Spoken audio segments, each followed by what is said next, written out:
Hey, are you looking to buy a home in the next 6 months to a year, considering it towards the tail half of 2025 or maybe into 2026? Do not wait to buy a home, and let me tell you exactly why in this video. Right now is the most exciting time to be a home buyer that I've seen. I'm Nick Ahrens. I've been doing this. I've been a real estate broker for, almost about 15 years.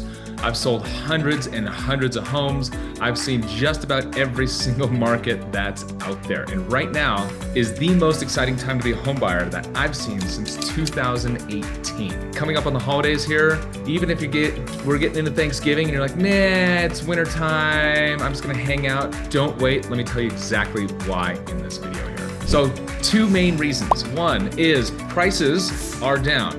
Second, interest rates are down. So anybody trying to time the market, well, you're getting homes at a discount and you're getting a low interest rate right now. We're talking interest rates a lot of times in the fives, 5.7, 5.9, we're there. Not for everybody, depends on different situations, all that kind of stuff. Happy to walk you guys through that. Just reach out and go ahead and send me a message.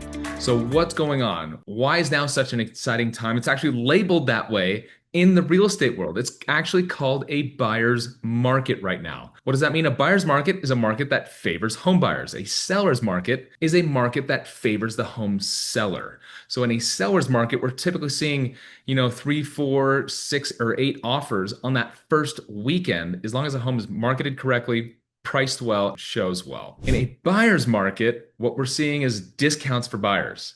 Not only are prices down, but we're also getting additional discounts on a lot of the homes that are out there. So what's likely to come from this? Well, because we're in a buyer's market and we're in the second half of the year, a lot of home buyers are now out of the real estate market. And the amount of home buyers getting out of the real estate market will likely start to increase, making it even more of a buyer's market, meaning homes are going to sit longer, sellers are going to be more willing to negotiate with you. You're going to get more money back, bigger discounts. All those things typically happen in a deep buyer's market. Now, keep this in mind. Most home buyers, especially first-time home buyers, are going to go, wait a second, well, where's the bottom? If I buy now and prices keep dropping, screwed myself. I'm going to say that's wrong. And here's exactly why. Let's roll the tape forward into this coming spring 2026 and into summer 2026 for the real estate market. We know rates are down.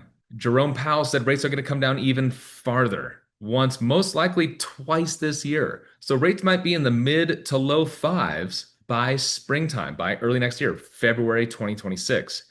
If that happens, would you consider buying a home, knowing that prices are down and rates are way down from 7.2 to possibly 5.5 or 5.2? Most people are going to say yes, absolutely. There's going to be a flood of buyers swarming the real estate market. Now, instead of a buyer's market, we've got a seller's market. Multiple offers, over list price, waiving contingencies, all that kind of stuff is likely to come back in that springtime market. Now, I don't think it's going to be anything like the COVID market. That was a unicorn market. That was an extreme example. But I think we're going to see a very strong seller's market. Granted, rates are down in the mid, high, or low fives. What does that mean? If you were to buy before the end of the year, while prices are down, and even if they dip a little more, we go into that seller's market, that means prices are going to be coming up and coming up likely relatively quickly. In that seller's market, it's competitive. You've got to hurry up and go. You've got to have short timelines. You've got to make decisions very, very quickly. It's extremely competitive. You're likely to lose out on 2 to 3 to 4 homes before getting something. In a buyer's market, you're likely to get that home you want with a discount, possibly with concessions from the seller as well to purchase a lower interest rate, maybe cover some or all of your closing costs. We're getting huge amounts of discounts right now. Our team, we just got somebody $80,000 under appraised value on a property. Think about that, $80,000. They're walking into $80,000 equity. Wouldn't you enjoy that? That's the opportunity you have in a buyer's market. Now, not always, not with every home in a buyer's market, but there's fantastic opportunity out there. So let's roll the tape forward. Let's say, Thanksgiving comes around, you haven't found that perfect home yet. What's going to happen? Don't get out of the real estate market. Do not do it, because a lot of those homes that are sitting for 30, 60, 90, 120 days, 180 days on the market, those sellers still need to sell, especially if they're coming into that holiday season and into New Year's, they're still on the market. They need to move that home. So what does that mean from a home buyer's perspective? There's a good chance of getting a really good discount on those homes, which is why I have been telling people this is coming for about a year. I've been telling people again 6 months ago, early 2025, this market is coming. Jerome Powell has been saying, here's what the forecast is for rates to come down. All the data in the real estate market is suggesting that. So let's get into some hyper local data to actually support this, or maybe completely disprove it. Because at the end of the day, we can't follow the logic, the rhetoric. We have to follow the actual information as to what's happening. All right, so here's exactly what we're seeing in year over year from a historical perspective. So average close price of single family homes. And this is for Denver, Boulder, Broomfield, Arvada, Golden, Morrison, you name it, that's all included in this greater Metro Denver area that's here.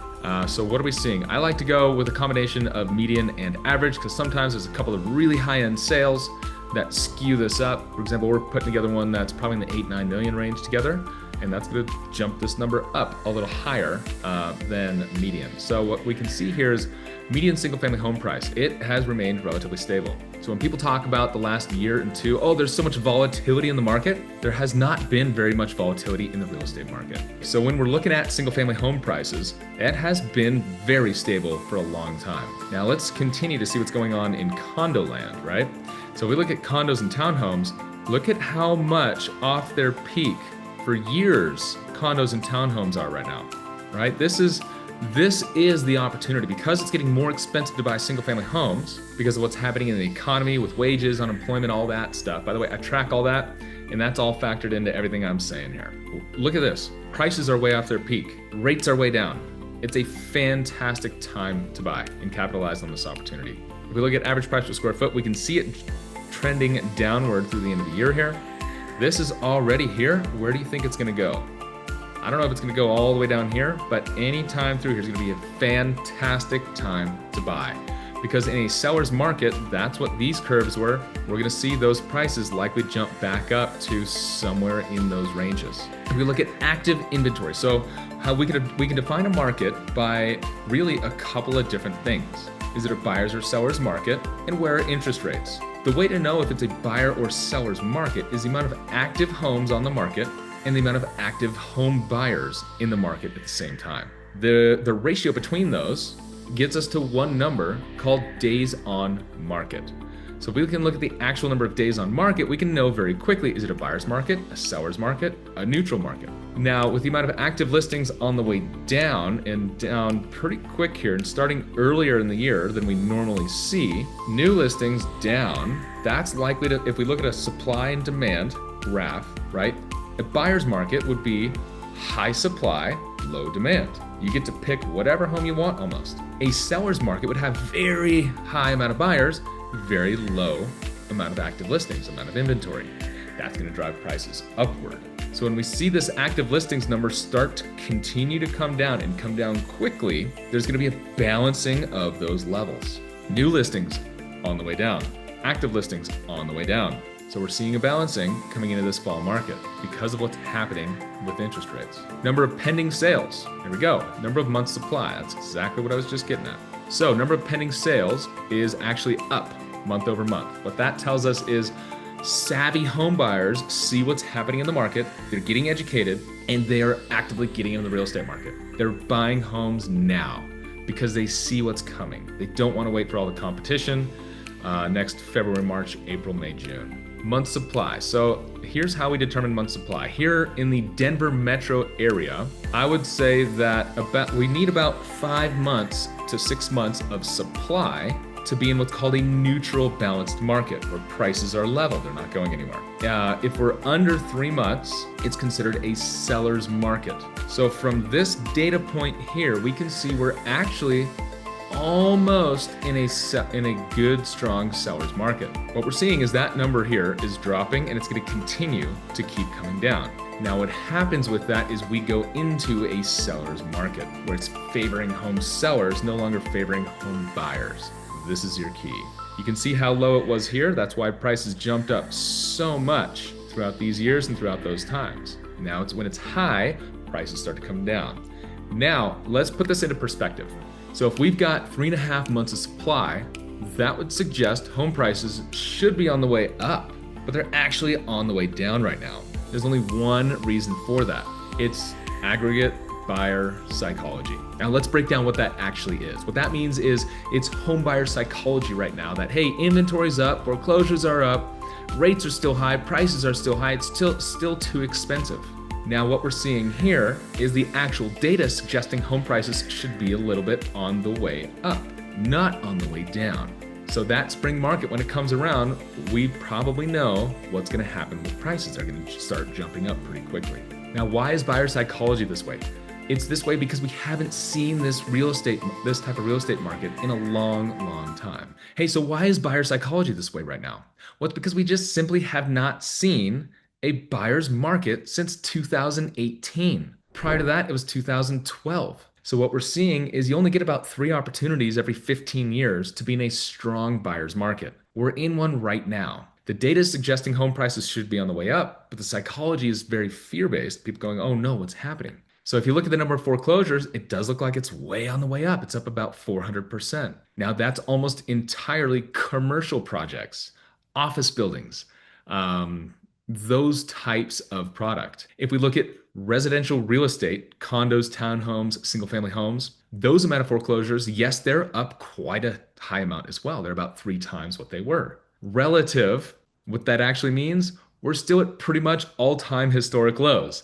We went from the lowest we've ever been in the history of the country, just about there. So if we double or triple that, we're still at extremely low levels of foreclosures relative to what's happening. Now, it's very important to distinguish, okay, industrial real estate, factories, manufacturing, all that, is a whole different can of worms than commercial real estate, office buildings, those types of things, which is very different from residential homes that people are actually living in, condos and townhomes. So always keep that into perspective. And when anybody's giving you information, pick them apart.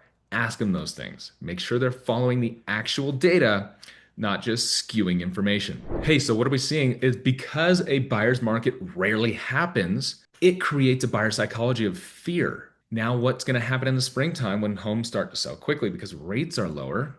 The most likely trend of what we're about to see here, that number's going to change. People are going to regret not buying now. Not buying from now, meaning end of September, early October, through about end of January. So let's keep going. Average days in the MLS, 47. That's low. Average closed price to list price ratio. So just in this Denver metro area here, again, Boulder, Broomfield, Denver, Morrison, Arvada, Golden, all that whole area, what we're seeing is we're averaging about 1.5% off of list price. Hey, so what we're seeing is that's not including seller concessions back to you as a home buyer. So if we take 1.5% of a $700,000 property, we're looking at well over $10,000 off that list price, plus money back towards closing costs we're able to get, or a lower interest rate, or maybe prepaid taxes for a year, or homeowners association dues. There's a lot of different ways we can negotiate fantastic deals for you with all that money. Again, it really depends on the loan product you're trying to use, your personal financial situation. There's just so much to it. I'd love to help walk you guys through it. And again, it doesn't matter if you use me, use somebody else. I'm just a strong believer of 2 things more than anything else. Number 1, make the right decision for your family. Who you hire absolutely matters. Hire somebody with experience. Hire somebody who's sold hundreds of homes, or else I would not suggest hiring them. I've suggested that to all my family members who are in different states, out of area. I've suggested that to all of my friends in different states, different areas that I don't personally service, and made sure that they're in fantastic hands when they go to purchase a home, because it's a big deal, right? You want to make sure that your home's going to be going up in value, that you're getting into the right product, that you're using the right loan product, that you understand the tax implications. You understand appreciation, what that means. You understand the difference between interest rate and APR, right? There's so much that goes into it. Always hire a pro. Again, whether you want to use me or not, totally fine. I just want to make sure people are making the right decisions and hiring a professional. All right, so second biggest thing is buy when it's right for your family. One of the biggest questions I always ask people is, hey, it might be the right time to buy a home or not buy a home. Let's ask a different question. Let's ask the question of, is it the right time to own a home? If you owned a home right now, would it be a good decision for your family? For some people, it's not. And I coach people all the time as to, hey, it's not. Let's wait 6 months. Let's wait a couple years to buy a home because of your personal situation, your financial situation. It's not really the right time for you guys and what you're trying to accomplish and experience throughout your life. So if it is the right time, and there's a lot of ways I can help you guys figure that out, any professional real estate agent who's sold hundreds of homes will be able to help you navigate those questions as well in a lot more depth than you'll probably be able to get here on YouTube or any other means. Anyhow, let me know what questions you guys have. Would love to hear your comments, your feedback. Reach out. Would love to get you pointed in the right direction. Again, even if you're not in a state I service, let me know. Let me know if you're looking to buy a home. I will refer you out to the top real estate brokers who can help you and your family make the right decisions moving forward.